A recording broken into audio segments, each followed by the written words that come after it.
Hello and welcome to a brand new episode of the Hormonal Mama podcast. As always, I am your host, Kara Drescher, and today on the show, I have registered dietitian and nutrition coach, Christina Kroog.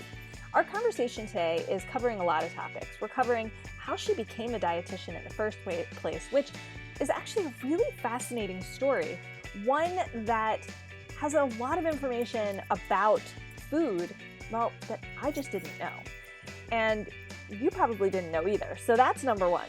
Number two, and what I'm really excited about, is Christina's also sharing with me her journey through infertility, all of the things that she did, and how she ended up with 4 kids, including a set of twins. So you will want to stick around and enjoy this episode. See you in a minute.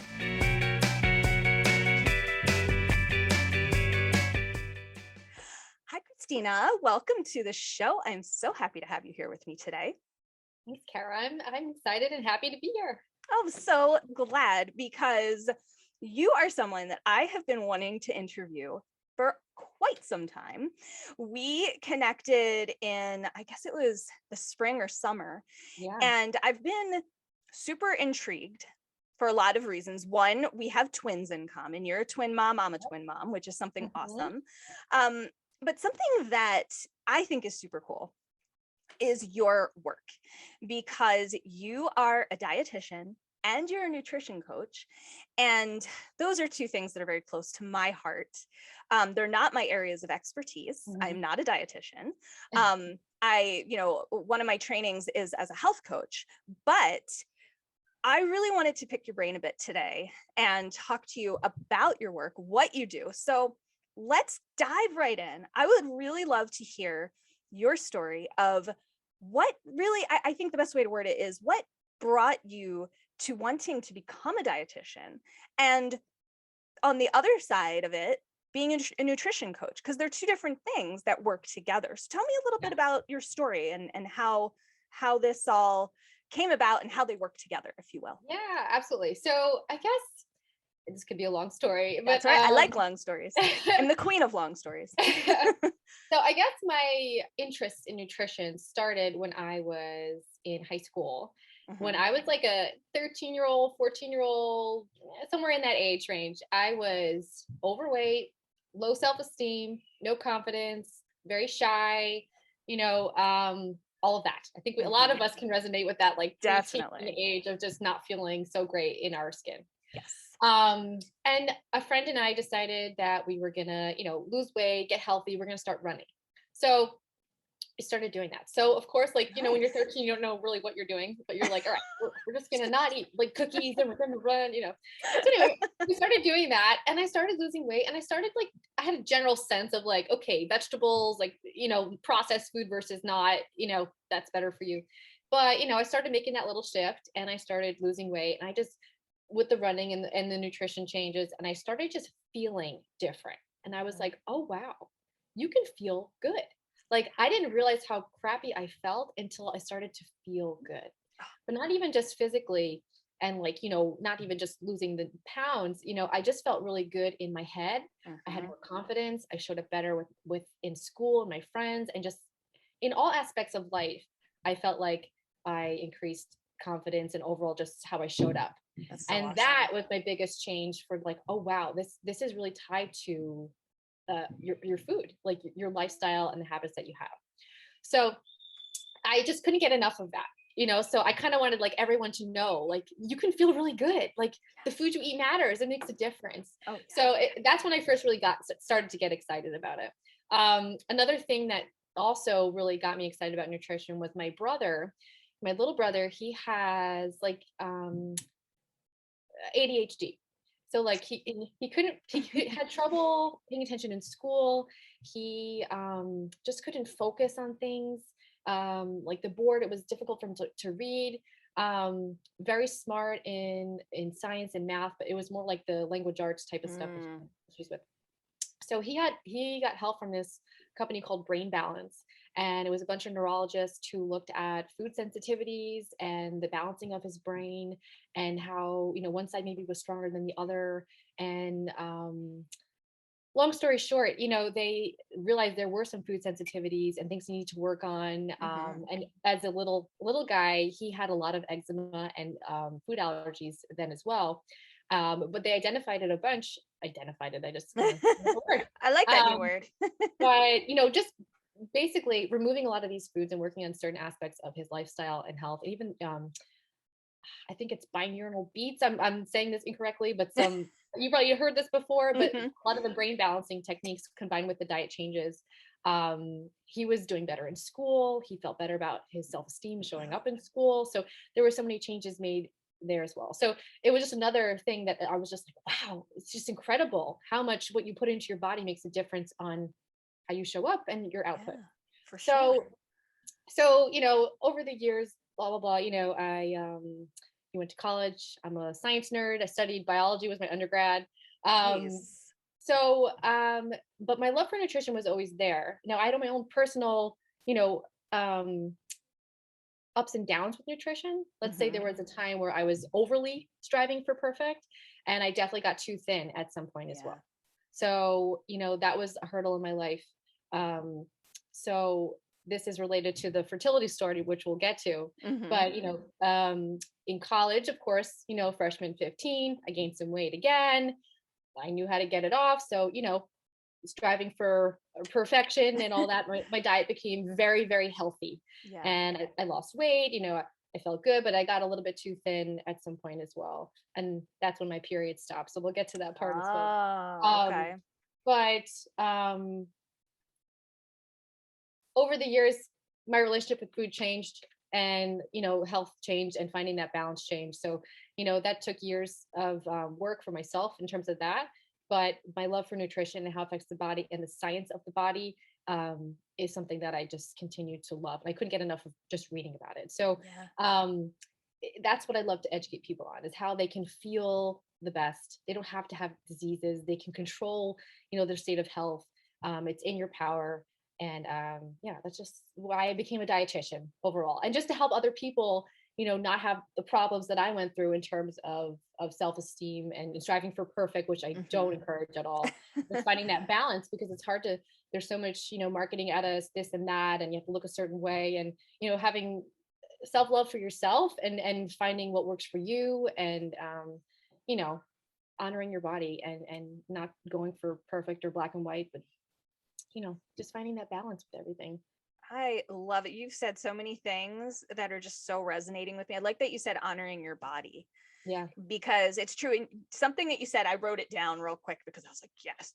I think what you said was, I didn't realize how crappy I felt until I felt good. Yeah. And that's so powerful. I was just having a conversation yesterday with one of my really close friends about really changing our relationship with food, right? And realizing that it's not about how we look, it's about how we feel, about how our bodies feel. And you're so right about what you put into your body and how it changes how you feel. Yeah. I'm one of these people.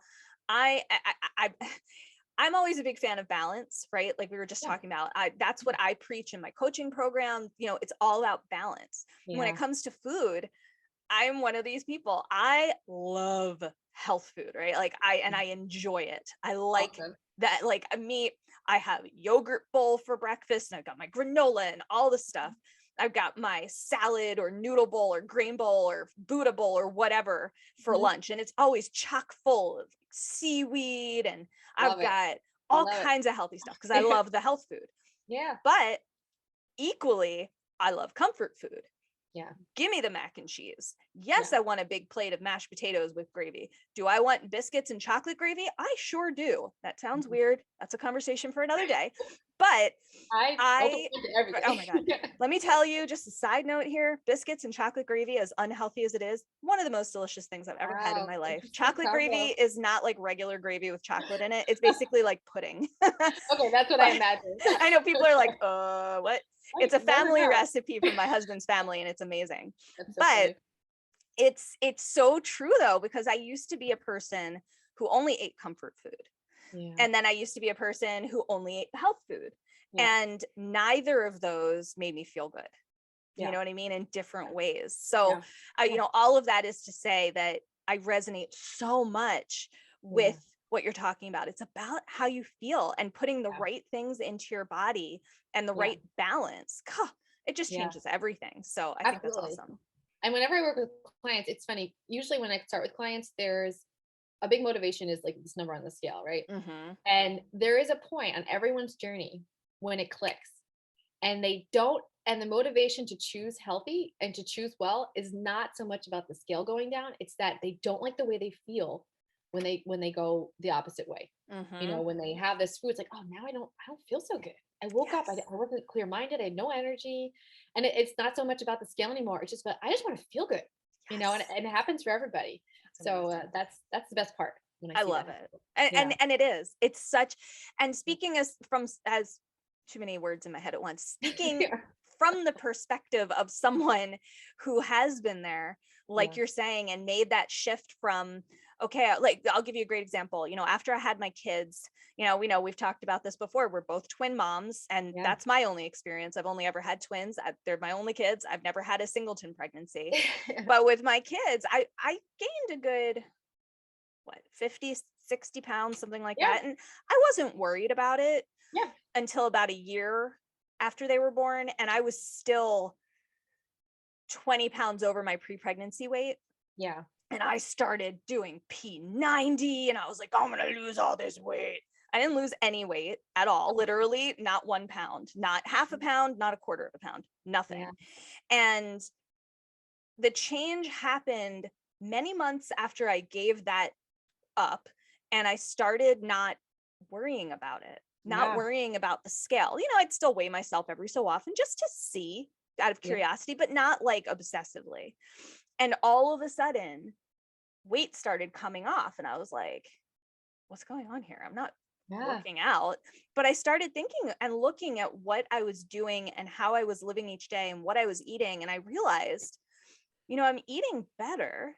Yeah. Yes, I'm still eating crap. Don't get me wrong. I'm going to be the first to tell you I eat plenty of crap. But I was changing what I was having for breakfast every day.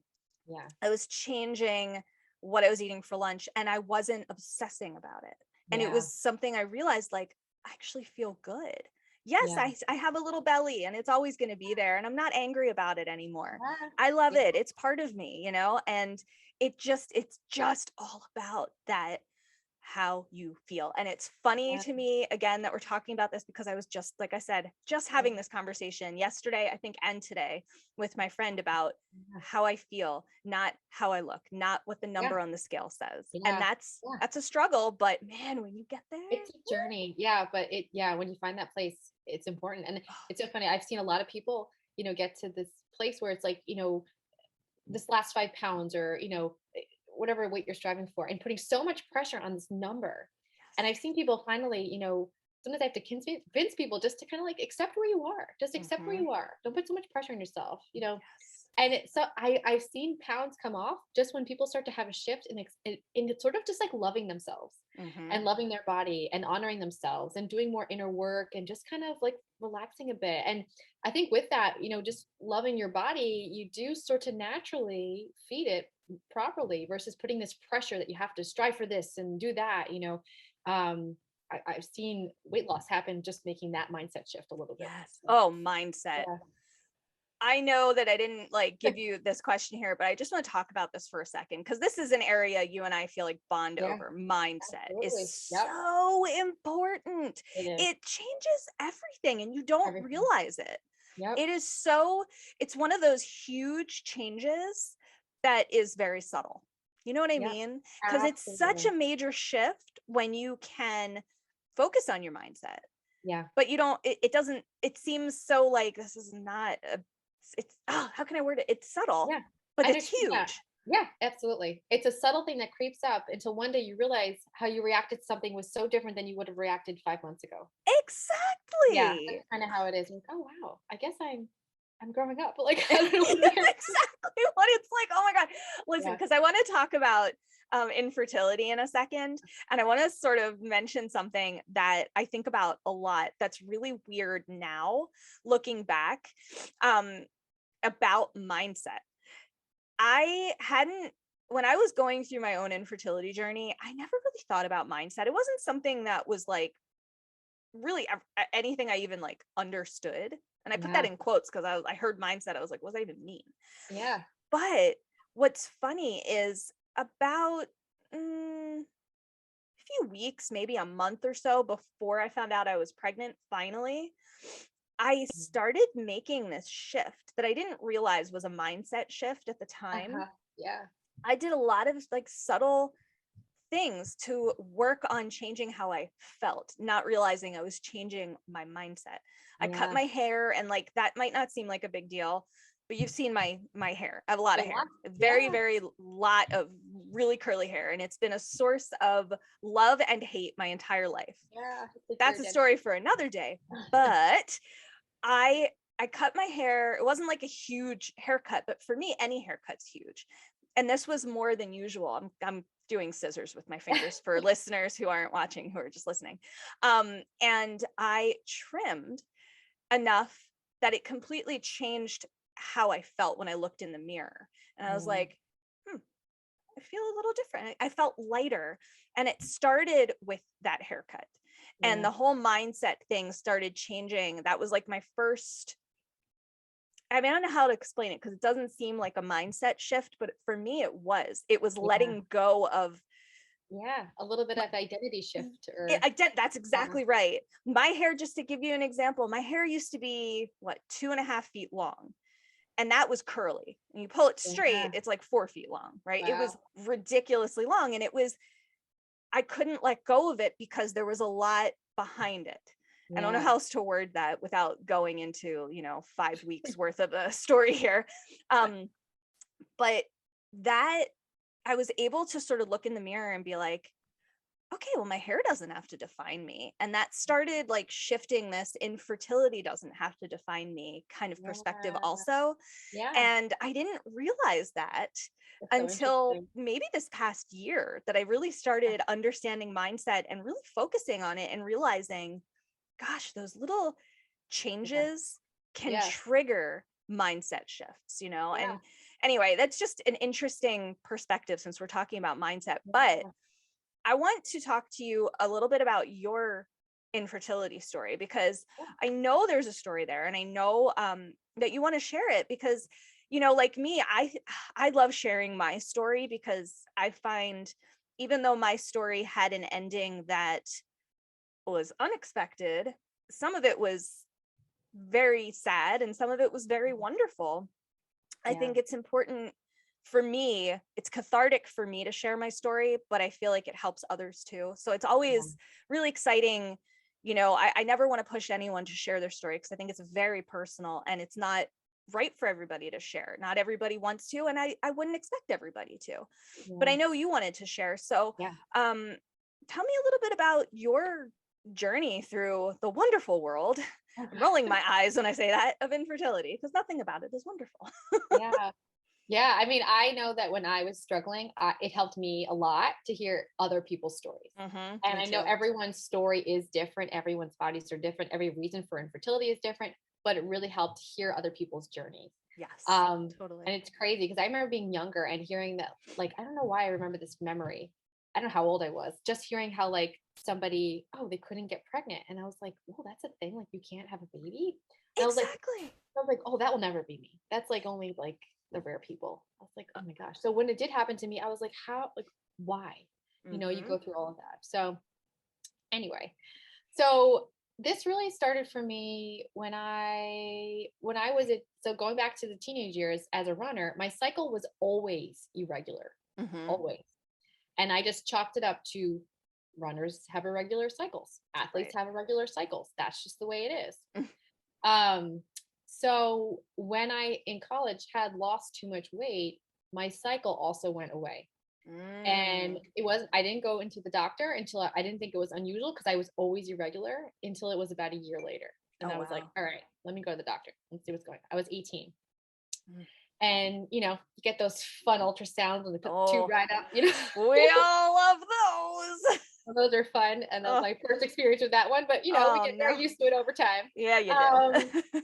and yeah, so I have polycystic ovaries. So I have so many cysts all over my Mm. ovaries, but I was atypical because I wasn't, necessarily overweight.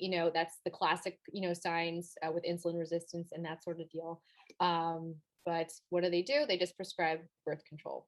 So, which, looking back, I'm so frustrated because the view of, okay, let's just put a Band-Aid on it instead of why do you have no cycle? As an 18-year-old kid, I'm not thinking that way. I'm thinking, okay, you tell me this, I will do this, Absolutely. And so my primary doctor too, and he asked, like, did you lose some weight? And I was like, yeah, I didn't look too thin. Like, I didn't look like I was like needing to gain weight. I just know that I had a lot of muscle on me. And for my body, it was probably too thin. It was too thin for me. So I just want to pause and tell you how great it is that you just said too thin for you, because that is so important that people don't realize our bodies are all different. Sorry to interrupt. No, you're absolutely correct. So I didn't look like, oh my gosh, she's too thin. Like, I just looked like kind of like an athlete, but for my body, it was too much. Like, I needed some more body fat, basically. Yeah. So he even asked me this question, like, did you lose weight? And I said, yes. And he's like, well, how'd you lose weight? I was like, just like changing my diet, exercise, like trying to do healthy things. He was like, okay, that was it. I wish going back that someone had said to me, well, if you just gain like 5 pounds, you probably get your cycle back. Right. If you just, gain a little bit more back, you probably, so like looking back, I'm so frustrated with that because who knows what would have changed my trajectory if that was just if somebody helped me. Exactly. So anyway, went on the pill so I could have a normal cycle, which isn't actually a cycle at all. Exactly. Yes. So again, just Band-Aid after Band-Aid, the first one messed me up, all hormonal, blah, blah, blah, gained like 20 pounds. Next one, I was like, I need another one because I can't even like not cry every day, So like that 18 to 25, I was on the pill. So when my husband and I got engaged, we were going to get married. I was like, okay, I want to go off the pill because I want to have kids sooner than later. And because of my issues earlier, I don't know how long that's going to take. Like, I don't know what's going to happen. So like, I was like, all right, so let me go off the pill now. So I gave myself a year. Cycle didn't come back. And I was like, all right, I need help. So this journey began at 26. I did not get pregnant with my son until I was 28. So it was almost 2 years. That's a long time. Yeah. And I was like, I am not giving up. I am going to have a baby. I'm going to be a mom no matter what. Even if I didn't get pregnant, I was like, I'm going to be a mom. So we're just going to start this road now. And it was a hard 2 years, but I went through a lot of it was Clomid. Clomid. Yeah. So it was either so many issues, either my lining was too thin or I made like 11 eggs. It was like cycle after cycle, or I just didn't ovulate 1 month. It was like every month was like, this is wrong. This is wrong. So many things. So I was unexplained, what was the diagnosis, unexplained infertility, but I wasn't classic PCOS, although I kept having the cysts. So that was me. So eventually we went through all the Clomid, every single Clomid cycle you can go through up to 150 milligrams, all that stuff. We all know like this dose and that dose. And then finally he was like, it was like the last cycle before we would go to IVF. And we did injections and I had like 12 eggs growing, or follicles, we were called. And we just had to time it so that like only like 3 maximum were mature. So like, we're going to trigger here. We're taking a shot, but we're just going to do it. I was like, those trigger shots. Yeah. I forgot about those.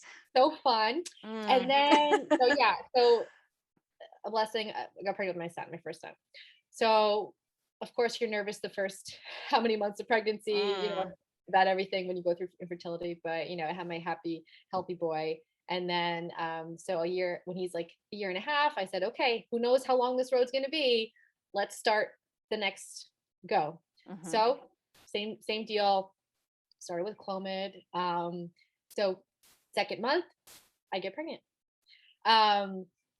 Unexpected. Didn't think it would be that easy this time. Right. 6 weeks, we hear a heartbeat. 8 weeks, we don't. So yeah, I had a miscarriage at 8 weeks. It was so hard, so rough. Definitely. And like that, me and my husband, that hit us really hard. Absolutely. And we that was really rough. I know it was only 8 weeks, and some people think like it wasn't that far along, you don't really understand it unless you're in it. It doesn't matter. And it's kind of, not that it makes it any worse, but I had a heartbeat and I had a recording of it. And this was my little baby. And then at 8 weeks, nothing. So That's heartbreaking. It was so hard to go through. Yeah. So that was a really tough time. So we went through that, and not long after that, I was like, we're doing it again. We're going to go back. I had this dream family that I wanted to create, and we weren't going to give up on it. And so, again, it was COVID. Mm-hmm. A couple months later, I don't remember, I think it was like 4 or 5 cycles after that. I had 2 eggs and they both stuck. So I go in one day and, there we go with 2 little twins. So, then I had my girls, which was insane having twins. So it's insane. It sure is. Yeah. And,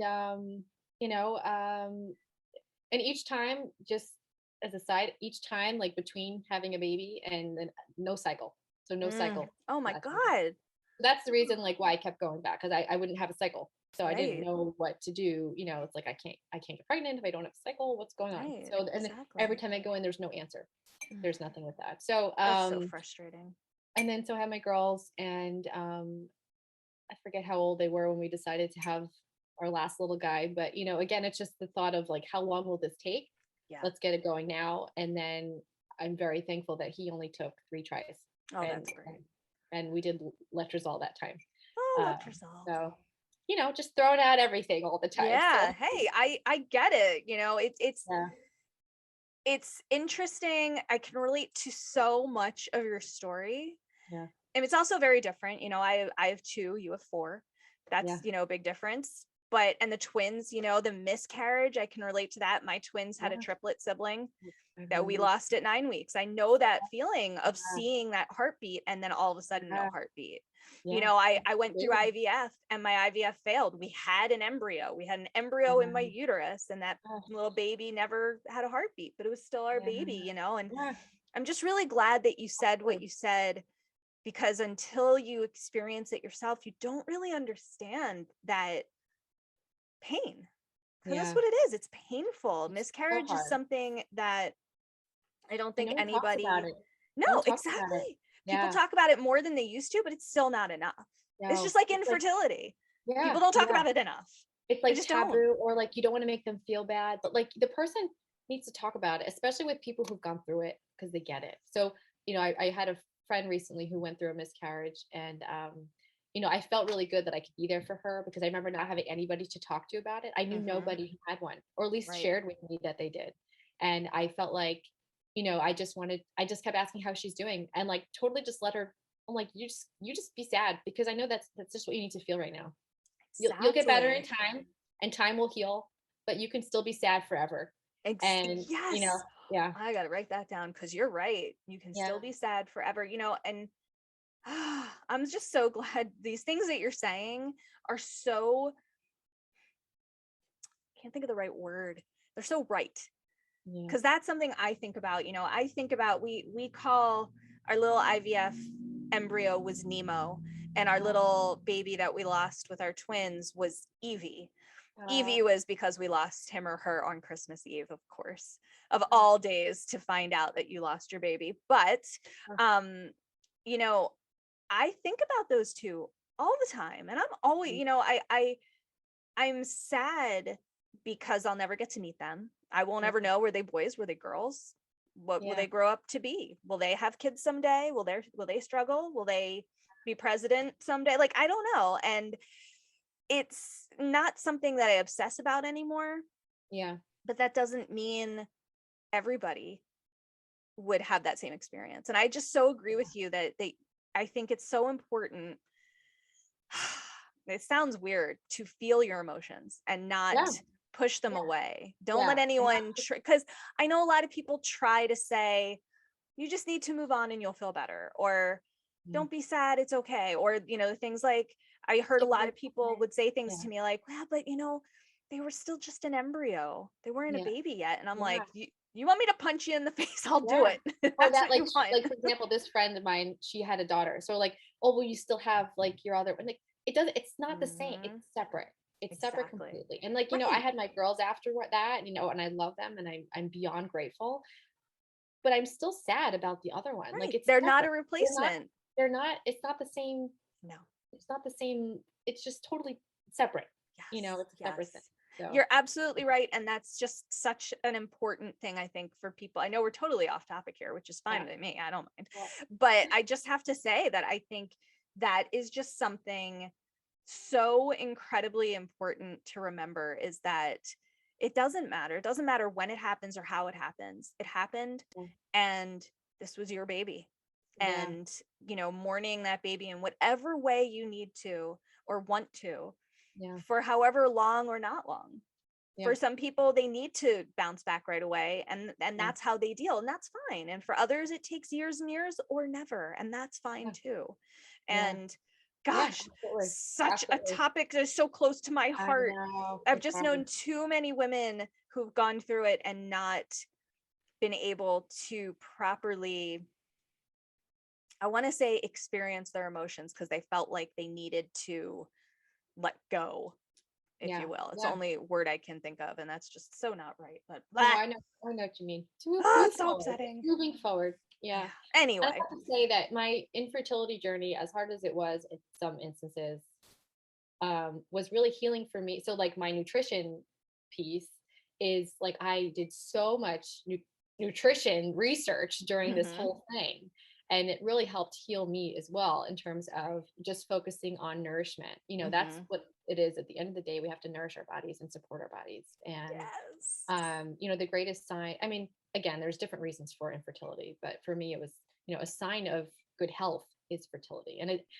This is not, again, there's different reasons for infertility, but it's just usually a good sign of health is being fertile. Mhm. And for me, it made you feel like, well, this is my field. Like I have to be healthy. Like Mhm. what's wrong with me? That whole kind of trying to heal yourself. Oh my gosh, how many times did I ask myself that question? I What's know. wrong with me? I know. Why is my body not doing something right? I'm not Yeah. unhealthy. I mean, I get it. I totally do. I just think your story is so great, especially, what you were just talking about with nourishing your body. And, it's just the word nourish is an important word for me. I talk about nourishing your body, nourishing your skin, again, my background is as a massage therapist and an esthetician. That's what I've done for 20 years.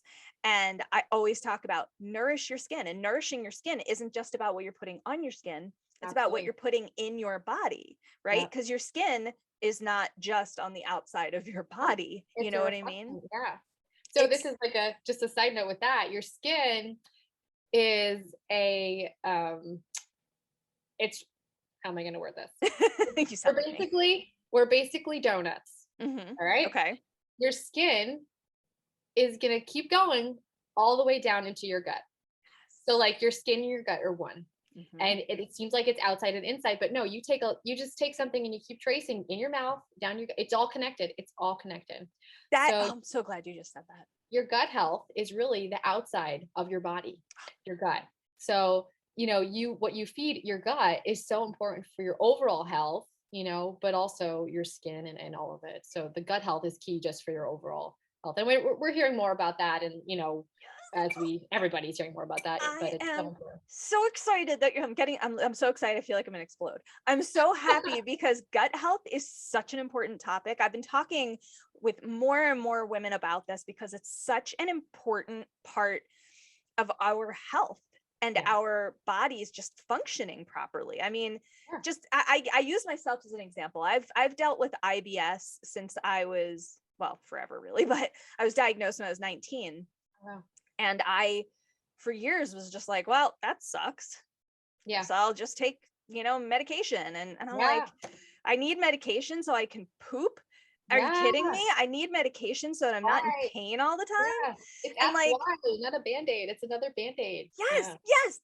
I hate Band-Aids. You're so right. And it's just so funny thinking about it now. Like, I mean, here I am in my 40s and I'm finally at a point in my life where I'm like, I need to actually focus on everything. Gut health affects it all. I Yeah. know for myself, if I don't like, I'm a huge person. I'm a huge person. That's not what I meant to say. I'm a huge proponent. Thank you. That's what I meant to say, of sleep health. Yeah. I never get enough sleep anymore because of my kids and I'm doing a million different things, One but day. right, it'll happen. I will sleep again. One day. But the thing that I always notice is when I don't get, like, I need a lot of sleep. I'm one of those people. A good 10 hours of sleep is like, that's my happy spot. More than that is too much. Less than that, and I'm like, where am I? But what I notice is when I don't get enough sleep, my IBS is significantly worse. Absolutely. I have severe abdominal pain. Yeah. I can't poop for like 3 days, you know, like, and that's just one component. That's just sleep. Even though sleep is like the most important thing you can do for your body aside from eating. Huge. Yep. But it's just, I'm just excited that you're talking about that and how you're talking about it's all connected, you know, something like, you know, in massage school. And one of the things that I learned so much about over the years as a massage therapist is fascia, right? How fascia covers every single part of your body. And it's basically like skin on the inside of your body. I mean, and it's all connected. Just like you said, you trace from here. It's not like, oh, skin stops here and we're good to go. No, your skin goes over your lips and it's inside of your mouth and it's on your tongue. It's just different types of cells that are still covering, if you will, everything. It's just, such an important component, gut health. Humongous. It's humongous. It is. Your root system, it's all of it. Yeah. It's so important. So important. Okay.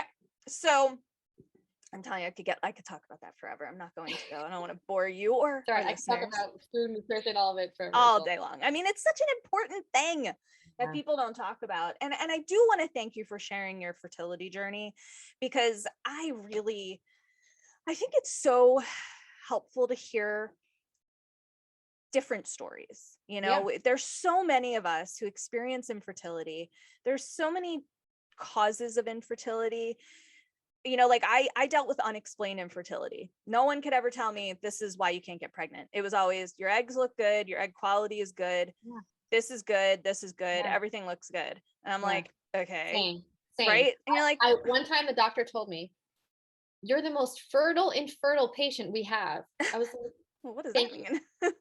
I can make a lot of eggs. Like I respond really well. It's like, thank you. Then why am I not getting pregnant? What is the problem? Why don't you? And it's funny because I'm the exact opposite. And that makes me laugh because my body did not respond well to anything.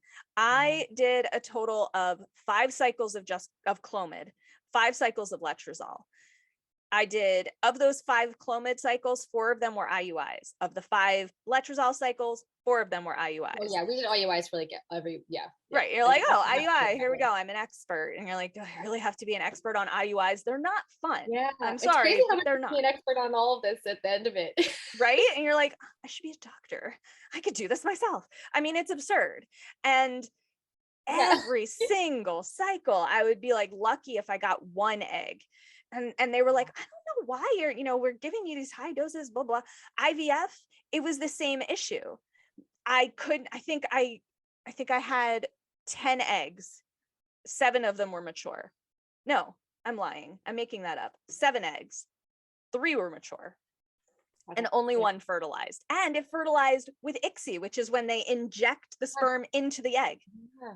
Only 1 fertilized, and that one didn't make it. And my doctor, who was amazing, and I love her, I remember her being like, well, this was very unexpected. She did not expect those results. And what it took for me to finally get pregnant was Clomid and letrozole together. Wow, interesting. Timed very, very specifically, because the first time we did that, we did 2 cycles of that. The first one, we did an IUI, nothing happened. Wow. But the second time, we couldn't even do an IUI. I responded so well. I ovulated early and I ovulated 3 eggs and all 3 fertilized. And even then, this was a different specialist. She was like, well, this is also unexpected. And I'm like, what the heck? Can someone tell me why my body's insane? Right? Because I was like, what? None of it's ever working. And then all of a sudden I have 3 babies in my belly. That's so funny. You never know. Yeah. Completely. Yeah. Well, I guess I mean, that explained. it's just so crazy. I mean, there was some talk that maybe I had / have endometriosis, Okay. but Yeah. she didn't want to do the surgery to look in because she didn't want to have to cut into me and all that. And I get it. It Yeah. would be nice to know if that's what is going Yeah. on, but Definitely. who knows? But it's Yeah. just infertility, man. That's a topic I could talk about forever. I But agree. Yeah. on the one hand, I always want to say, I wouldn't wish infertility on anyone, and I really wouldn't, because it's a No, horrible journey. It's it's stressful. mentally. Oh, yeah. And it's stressful isn't even the right word. That just doesn't hit the nail on the head at It all. consumes your it consumes you. And it's like you constantly Yes. think about it. You can't stop thinking about it. You have to I don't know, at least me, I was researching everything. I wanted to know everything about everything, about everything. Yes. So You look at said something months ago when we first met. I want to say it was because we met during a coaching program together where we were both students, if you will. And I remember early on when I first started talking about infertility, and I think we were on a Zoom call, and I think in the chat you were like, yes, I totally understand. And I was like, somebody gets me, this is amazing. And you said something, I don't know if it was in that chat or sometime later, but the way you worded it has really stuck with me. And what she said was, no, I'm not narrating here, I'm talking to you. You said something along the lines of, you become obsessed with it. Yeah. And I was like, yes. And Yeah. I thought for the longest time that it was just me, that I was like, I'm crazy because I'm obsessing and blah, blah, blah. But the truth is, that's exactly what happens. You Yeah. become obsessed. It takes over your life. It's consuming. You Yeah. cannot think about anything else. Yeah. And until you go through that yourself, I feel like this is so hard to understand. I didn't understand it before I Yeah. went through infertility. I hate even admitting this, but I definitely was the person who had the attitude of, okay, I guess it's not meant to be if they can't Yeah. get pregnant. And I hate that now. Like, I want to smack myself for even thinking Yeah. that. I Yeah. say things like that, and I'm not a violent person. I don't know why I say that, but I know I say these violent things, and I'm like, Never do that. let's not. But that's exactly what happens. It's Yeah. just, anyway. Yeah. Moving right along, here I am. See, I told you before, I go off on my tangents, can't help myself. It's how I communicate. Yeah. Right. We're at the point where I like to ask you some fun questions. These are my standard fun getting to know you kind of questions. And there are two, and you can answer them in any order that you want. I like to give them at the same time. They're similar but different. So the first one is, who are the three most influential or inspirational people in your life? Now, that doesn't mean these are people that they don't have to be, it can be people that have inspired you, whatever. So when I say in your life, I mean in your life, who are, you know what I mean? Yeah. I don't have to go into more detail. I know, I gotcha. I way over detail things. And then the other question, which is really fun, is, if you were going to have, and I always give dinner party as an example, but it doesn't have to be a dinner party. Not everybody likes dinner parties. You could take a walk on the beach, whatever.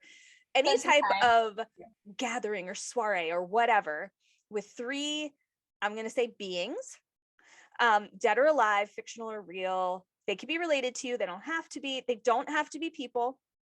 That's, the one important part of it is they don't have to be people. They don't have to be humans. They can be imaginary. They can be, I use Muppets as an example a lot of the time just because I love Muppets.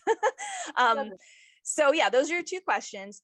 And each one is, who are those three and why?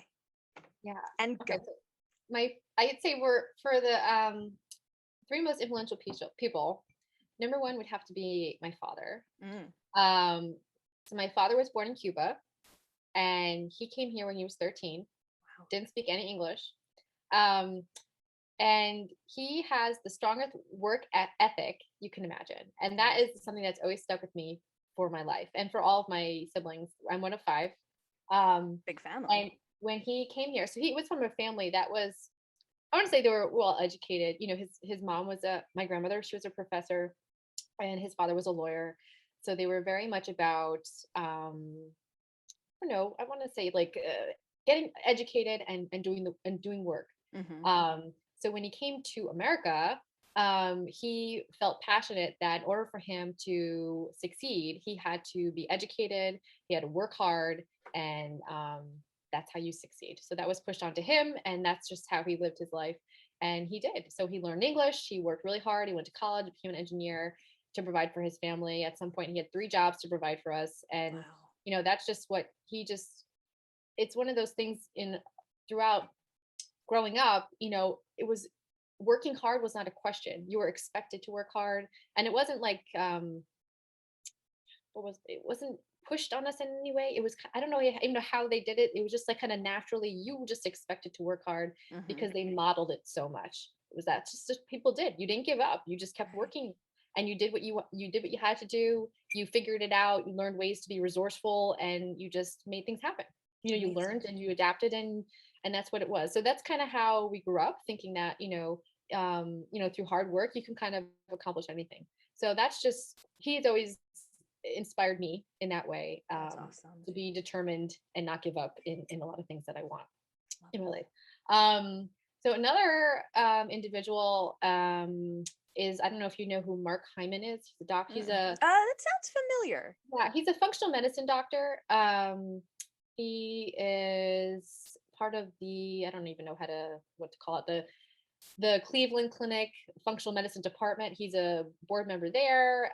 He's part of the Institute for Functional Medicine. He has an ultra wellness center. He's written a ton of books. But anyway, an earlier book that he's wrote was very inspirational for me in just connecting so many foods to so many like ailments and revealing things. Again, it was a book about ADHD and ADD and a lot of autism and things like that, but just how food and changes in the diet and food sensitivities can be so related to that. So anyway, that was the first book that opened that world up to me even more so. So he was very inspirational to that, but he has a wonderful podcast as well. I follow a lot of his work, and I think he's great. Awesome. Another one is, I don't know if you know Wellness Mama. That sounds familiar. I don't know why. So I followed her for a long time. She is a mom of 6, and she just inspired me because she's a mom of 6. She's an entrepreneur. She has her own blog, podcast. She has like a wellness brand that she's creating for non-toxic products. She has a great website with like health, clean living, and how to make your own deodorant and sunscreen and things like that. But she also homeschools her kids, and she's just so inspirational, in terms of how she lives her life and just being an entrepreneur as a mom. So those are the 3 I would say. That's awesome. Very inspirational to me. I love asking that question. That's just something I find fascinating. That is cool. And then in terms of a dinner party, well, I'm going to say let's have a sit down coffee or tea with these people. I like it. That's more my jam. So coffee for sure. Yeah. I'm with you. I would say my father's father, so my grandfather, we called him Bio, because when my oldest brother tried to call him abuelo, which is Spanish for a grandfather, he would just say Bio. So we just called him Bio. That's so cute. Yeah, so Bio, I would love to get to know him more than I did, because he died when I was like maybe 10. And he just knew Spanish, but he had this energy, and he loved us so much, and he just you could just feel his positive energy, and I loved being at his house and just being with him, even though I didn't understand half of what he was saying. He was just a wonderful man, and I wish I got to know him more. So I would love to have a dinner party with him where we speak the same language and could just have a conversation. I love that. And that's one I would definitely say. Another one, I guess, would be myself in the future. So I would love to talk to me 90 years old. No, I'm going to live to 100. So let's say 100-year-old me. Love it. What wisdom would she impart onto me? And, I would just kind of, not her to tell me what's going to happen, but any kind of wisdom she can give me to help me maybe get through some tough times ahead. That's all I would say. I think that's the coolest answer I've ever heard to that question. I've heard some really cool ones. I love that. Yeah. Great. I mean, how cool would that be? And the wisdom. Oh. Yeah. I don't know what's going to happen. I want it to be suspenseful, but I want some help in the tough times to get me through. For sure. Totally. And I guess I'm sort of cheating in this last one, but Because it's not going to be one. It's going to be a group. That's all right. You can have 75 people for the last one. That's fine. I think I would like to sit with my kids as they are old people as well, and be able to ask them, you know, it's going to make me cry, but like, I'm going to cry thinking about it, but like, it's okay. When I pass and they keep living, what happened to them? I want to hear the rest of their story. Sorry, I'm getting emotional. No, please do. I understand. Yeah, so I want to know them their entire lives. And so I want to complete the story. So that what got me thinking of them. That is so touching. And Sorry. I know it's okay. My eyes are burning now because Sorry. No, listen, we talked about this before. I am the most emotional person I've ever known. Same. So I mean, you're touching my soul right now. And that is so special to me because I think about that all the time. I want to know my kids for their entire lives. Yeah. And God, what a powerful thought. Oh my God, sorry. Christina, no, don't you apologize for a thing that is so beautiful and touching and amazing and lovely and so many words that I can't even. I know. My eyelashes are wet. Someone, you don't want to miss a beat, you know. I mean, it's true. It's exactly right, and that's, gosh, you know, I just want to tack on to that for a second because you remind me a lot of me with some of these things that you're saying. You know, back in the summer, I did an episode where I interviewed myself. I pretended that I was a guest. It was really silly and really fun. Funny. And I asked myself all of these questions, and I just sort of like spur of the moment started thinking about them. And one of my answers was that I would love to have my great grandfather at, you know, my dinner party or whatever, because I never met him. He died when my mom was 10, but I've my entire life heard how much I'm like him, my personality, my artistic talent. He was, you know, I've always been into, I mean, you know, I make wallets and that's, you know, one of my big things, but I've always been into clay and working with 3-dimensional art. And that is, he owned a textile factory in Germany. Not Germany, Austria. Oh.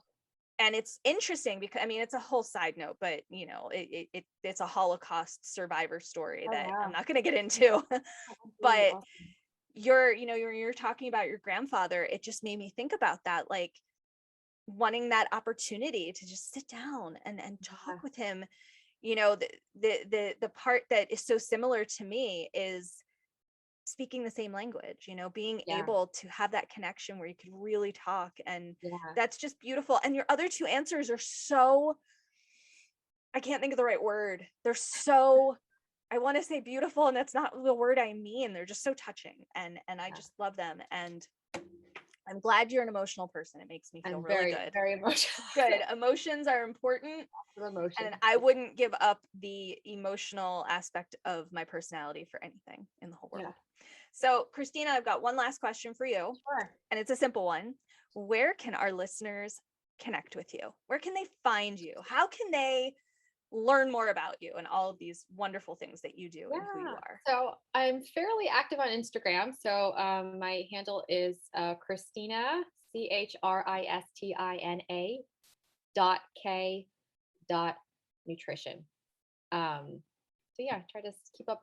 Lots of stories of the kids and all cooking and nutrition tips on there. So that's a good place to connect. And some awesome reels that you've been creating lately. Been attempting at the reels. But, it's all an attempt. Yeah, but if anyone hears me from this, I would love to tell me where you heard me from. So good call. That's excellent point. That's awesome. Christina, thank you so much for being here with me today. You know, for sharing your story. You know, I think you have such an incredible story. Both your infertility story is so inspiring and relatable. And your story on becoming a dietitian and a nutrition coach, you know, just, I think that's an incredible story as well. So I just want to thank you for, you know, taking the time out of your very, very busy life and, you know, sharing your life with us. So thank you. I appreciate it. Well, it was fun being here, and I thank you, Carrie, for listening to my story and having a conversation. It's been fun to talk to another mom. Yes. Crazy Ain't that the kiddos. truth? Oh, crazy kiddos is right.